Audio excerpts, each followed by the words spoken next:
It's me, Brian, and today I'm going to be doing a review for y'all. This time it's going to be of Image Comics, NailBiter Volume 1, There Will Be Blood.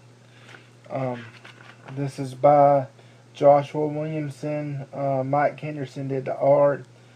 Uh, Adam Gazowski did the color. John J. Hill did the letters and the book design. And edited by Rob Levin, because they need credit too. Um, this book centers on a man named Nicholas Finch, who is a FBI type human lie detector. He works for the government because he's good at extracting the truth from people, apparently by any means necessary.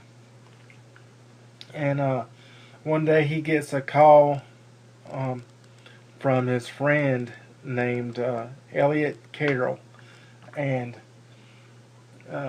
Elliot tells him that he's close to solving a crime in Buckaroo, Oregon, where 16 of the world's most violent serial killers have come from, and he needs him to come down to help him with the last couple details. And when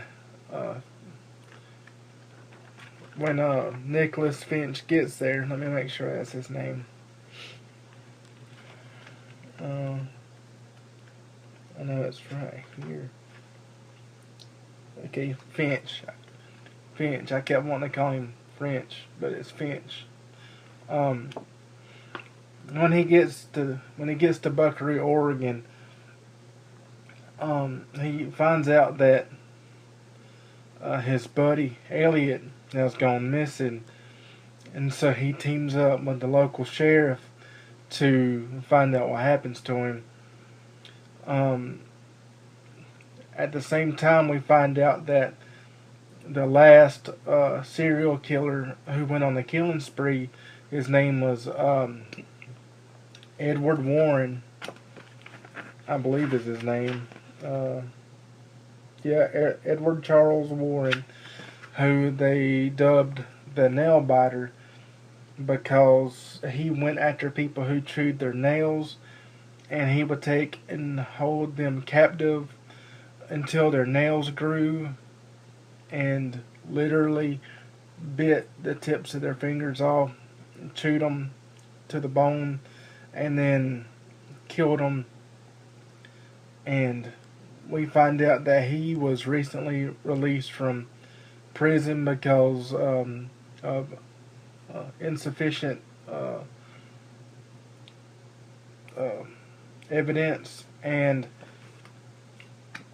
the jury found him innocent, and so they kind of go to him for like help solving the murder. It's very much like Silence of the Lambs in that way, that there's even a part where they even do the Clarice joke from Silence of the Lambs.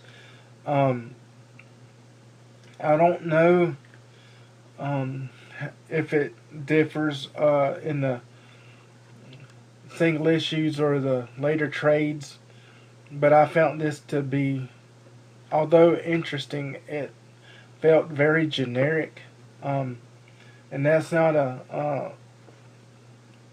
a dig at Williamson or anything. I enjoy his work. He's one of my favorite writers, but it felt too much like that movie.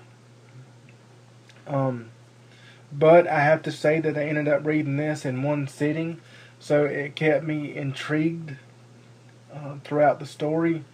The ending, at least for the trade, was very generic, almost Scooby-Doo-ish type. Basically, once they introduce the character in the story, pretty early on, you pretty much know what the ending's going to be. And that's not me spoiling anything. I mean, if I could figure it out, I'm sure most of y'all can too. The art, depending on your lighting situation in your bedroom, reading room, whatever you call it, I found some of the panels to be a little on the dark side, like this.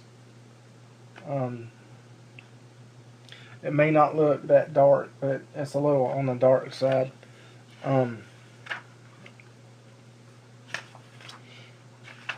But overall, I enjoyed the art.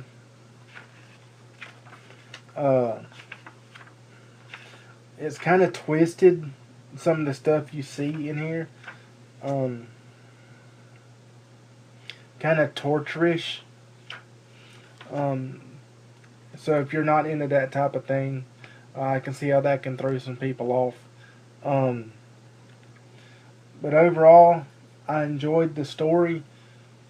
I just wasn't blown away by it. But for this wasn't the type of story I'm into anyway. I'm not into the criminal mind, the investigative type books, the detective comics. Not DC, but the genre in general. So this to hold my attention long enough to read it in one sitting is saying a lot. I just wasn't blown away by the story, at least for this trade. Like I said earlier, it may change further on down the line, but as for right now, I will pick this up to see where the story goes, but it just wasn't my favorite. To show y'all some more of the art, and that it does get lighter.